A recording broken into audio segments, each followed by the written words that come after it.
Hi student, कैसे हैं? जय हिंद, जय भारत। मैं विकास सर आपका स्वागत करता हूं। बात करते हैं बीपीएससी के बारे में। बीपीएससी का रिजल्ट जो है वो बहुत बेकार आया है। आप जानते होंगे कई सारे बच्चों का चालबाजी में घपला हुआ है। तो मैं आज डिस्कस कर रहा हूँ, रिजल्ट को लेकर डिस्कस कर रहा हूँ कि बीपीएससी का जो रिजल्ट है बहुत ज़्यादा घपला आया है। विकलांग बच्चों का तो कोटा से नाम ही अलग कर दिया गया है। कई सारे हैंडीकैप लोग, कई सारे लाचार लोग परेशान हैं। जिसका 50 नंबर है, 55 नंबर है, उसे फेल कर दिया गया है और 21 नंबर 22 नंबर वाले को सिलेक्शन कर लिया गया है। तो बात करते हैं बीपीएससी में घपला जो हुआ है उस पर विशेष ध्यान देना चाहिए। बिहार को बचा लीजिए।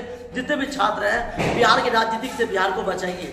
बिहार में बहुत ज़्यादा दोगलापंथी चल रहा है। जितने भी राजनीतिक चीज़ हैं वो सारे बर्बाद हो रहे हैं।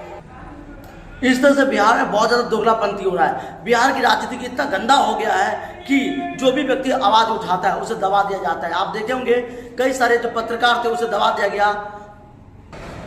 इस तरह से राजनीति बहुत गंदा हो गया है। छात्रों का जीवन बर्बाद हो रहा है। उम्र पे उम्र निकल रहा है बच्चों का। पढ़ाई कर करके बच्चे परेशान हैं। तो बिहार में जो रिजल्ट आया बीपीएससी का उसे या तो विखंडित कर दो या दोबारा से रिजल्ट को शो किया जाए या पेपर को पोस्टपोन करके दोबारा पेपर लिया जाए। क्योंकि जितने भी राजनीतिक है पैसों के बल पर सीट को बेचा जा रहा है। जातिवाद के आधार पर सीटों को बांटा जा रहा है। बिहार में छात्रों का जीवन अस्त व्यस्त हो गया है। छात्र कई सारे सुसाइड कर रहे हैं, कई सारे मर रहे हैं। ऐसे राजनीतिक से हमें दूर रहना चाहिए।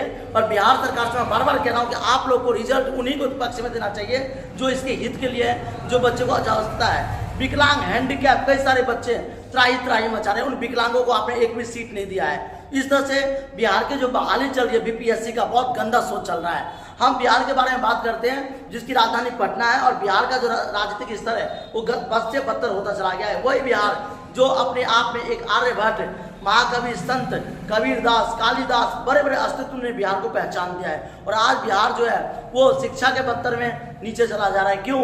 जो अशिक्षित है वो टीचर बन गया। अगर आप किसी भी बिहार के स्कूल में चले जाते हो, किसी टीचर से पूछते हैं अबाउट योरसेल्फ, अपने बारे में बताइए, तो टीचर वहाँ बता नहीं पाते हैं। नाउन प्रोनाउन का तो डेफिनेशन दे नहीं पाते और टीचर बनकर तैयार है।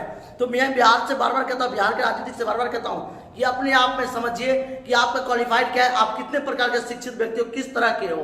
राजनीतिक से अपने आप को दूर रखें। और मैं बताता हूँ शिक्षा को सर्वप्रथम शक्ति के आधार पर शिक्षा को बढ़ावा दें। जितने भी राजनीतिक चल रहा है बिहार में बहुत ज़्यादा बद से बदतर चल रहा है। मैं इसलिए कहता हूँ जितने भी विद्यार्थी हैं, युवा पीढ़ी हैं, जितने भी लोग हैं, सबसे मैं बार बार कहता हूँ कि अपने राजनीति को बचाइए, अपने बिहार को बचाइए। इस राजनीतिक झोला छापों से दूर रखिए। बिहार का बद से बदतर हालत हो गया है। बीपीएससी के एग्जाम का जो रिजल्ट आया, जब मैंने देखा है हालात तो बहुत ज़्यादा गंदा है हालात है।